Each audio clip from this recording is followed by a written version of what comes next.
ഇതൊരു ഇലയടയുടെ റെസിപ്പിയാണ്.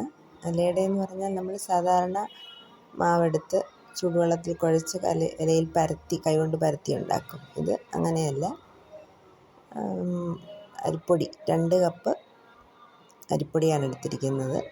അത് നമ്മുടെ ഇടിയപ്പത്തിൻ്റെയും പത്തിരിയുടെയൊക്കെ പൊടിയുണ്ടല്ലോ നമ്മൾ മേടിക്കുന്നത്, അതിലേക്ക് പച്ചവെള്ളം ഒഴിച്ച് നല്ല ഉപ്പും ഇട്ട് നല്ലപോലെ കലക്കണം. നല്ല ദോശമാവിൻ്റെ പരുവത്തിൽ കലക്കിയെടുക്കണം. അതിലേക്ക് 1 ടീസ്പൂൺ നെയ്യും കൂടെ ചേർത്താൽ നല്ല ടേസ്റ്റായിരിക്കും. ഇലയിലൊന്നും ഒട്ടിപ്പിടിക്കാതെ നല്ല വൃത്തിയായിട്ട് നമുക്ക് കിട്ടുകയും ചെയ്യും. അങ്ങനെ കലക്കി റെഡിയാക്കി വെക്കുക. അതിനുശേഷം തേങ്ങ ചിരകിയത് അതിനകത്തോട്ട് ശർക്കരയിട്ട് കുറച്ച് ഏലക്ക പൊടിച്ചതും കൂടെ ചേർത്ത് മിക്സ് ചെയ്ത് വെക്കുക. എന്നിട്ട് വാഴയില ഇച്ചിരി വീതിയുള്ള കഷ്ണങ്ങളാക്കി കീറിക്കൊണ്ട് വന്നിട്ട് അത് നല്ലപോലെ വാട്ടിയെടുക്കണം. എന്നിട്ട് ഇതിലെ ഓരോ സ്പൂണ് 2 സ്പൂണൊക്കെ കോരി ഇലയിലൊഴിച്ച് ഒന്ന് പരത്തി കൊടുക്കണം. വിട്ടുവിട്ടൊക്കെ വരും പരത്തുമ്പോൾ, എന്നാലും കുഴപ്പമില്ല, നല്ലതായിട്ടിരുന്നോളും. നമ്മൾ ആവി വെന്ത് കഴിയുമ്പോൾ ഒന്ന് അറ്റമൊക്കെ വിട്ടു പോകുന്നിടത്തൊക്കെ ഇച്ചിരി മാവൊക്കെ ചേർത്ത് നമുക്കൊന്നുകൂടെ ഒന്ന് റെഡിയാക്കിയൊക്കെ എടുക്കാൻ പറ്റും. കുഴപ്പമില്ല.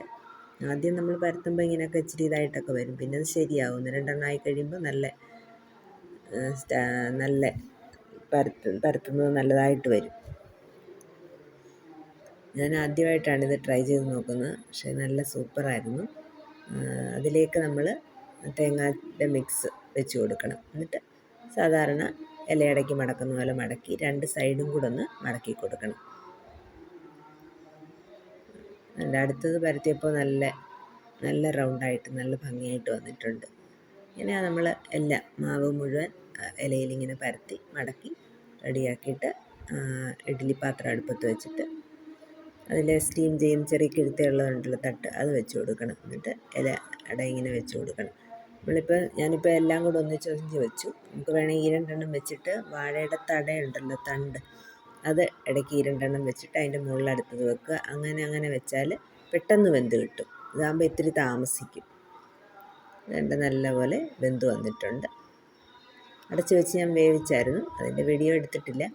വെന്ത് വന്ന് നമ്മൾ അത് റെഡിയാക്കി എടുത്ത് പ്ലേറ്റിലേക്ക് വെക്കുകയാണ്. കണ്ടില്ലേ, കാണുമ്പോൾ തന്നെ കഴിക്കാൻ തോന്നും. നമ്മുടെ വായിലിട്ടാൽ അലിഞ്ഞു പോവും, അത്ര സോഫ്റ്റാണ്. നമ്മൾ സാധാരണ കൈകൊണ്ട് പരത്തി ഉണ്ടാക്കുന്നത് എത്ര നൈസായിട്ടാക്കിയാലും ഇത്തിരി കട്ടിയൊക്കെ വരും. ഇതിനങ്ങനെയില്ല. നമ്മൾ മാവ് കലക്കി ഒഴിച്ച് ചുടുന്നത് കൊണ്ട് പരത്തുന്നത് കൊണ്ട് ഇങ്ങനെ വേവിക്കുന്നതുകൊണ്ടാണ് ഇങ്ങനെ ഇത്ര സോഫ്റ്റായിട്ടിരിക്കുന്നത്. ഭയങ്കര ടേസ്റ്റാണ്. ഇത് ചെയ്തിട്ടില്ലാത്തവർ എല്ലാവരും ഒന്ന് ട്രൈ ചെയ്ത് നോക്കണം. നല്ല ടേസ്റ്റ്.